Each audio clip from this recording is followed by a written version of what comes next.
My name is Thon Chol. I'm from South Sudan. I came to this country as a minor. I was 17 years old when I was brought by Lutheran Immigration and Refugee Service, and I was placed through one of their affiliates, Bethany Christian Services in Grand Rapids, Michigan.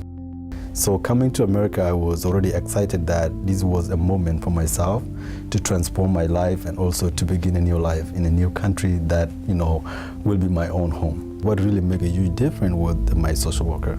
And that social worker was the one that was looking after my general welfare. But I think the bottom line, what really made a huge difference was the foundation that was laid for me.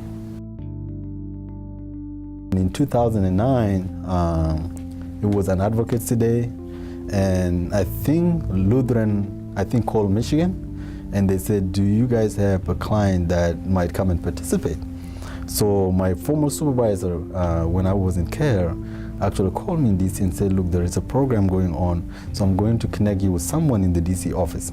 So that's how I was linked with the Lutheran. I came in to just come and help advocate. And from that day, that was just the beginning. So that was the day that I could connect with LRS, and that was the work that has always been in my heart. When you look at the LRS, the vision is, their mission statement, embrace, empowerment, welcoming, those kind of stuff. So for them, they have had an opportunity to welcome me to the U.S. They were able to embrace me. They were able to empower me. So all of that translate not only they resettle me, but they were also translating the same thing to help me go back to my country. So being part, at the time I was already, in the board with LRS. I was already involved with the advocacy work. I was already involved in so many areas. So for them, positioning refugees in the center of their work and enable us to empower myself and be able to do all kind of advocacy work on the Hill that I've been doing with LRS staff.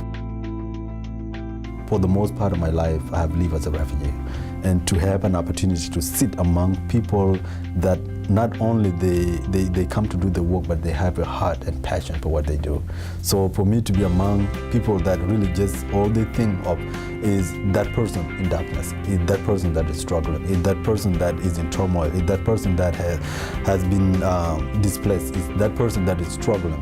That's something that I have been very, very fortunate to be a client, and then today serving a leadership capacity really has made me look at LRS as an organization that not only groom and empower refugees, but also use refugees also to speak up for refugees.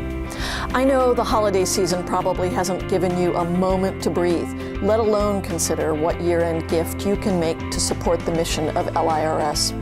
But I would like to ask you to take just a minute now to give below and help more amazing men, women, and children like Thon, whose story you just saw. Thon might never have made it out of Sudan alive if it hadn't been for people like you and me and the foster family that welcomed him. Yet today, he's giving back in so many ways, working with children and families in the U.S. and Sudan and advocating for refugees on Capitol Hill. So please, give generously to help meet our $440,000 goal by midnight on December 31st. With your help, LIRS can continue to stand strong for refugees, children, and detained migrants in the new year ahead. Thank you. Thank you so much, and God bless.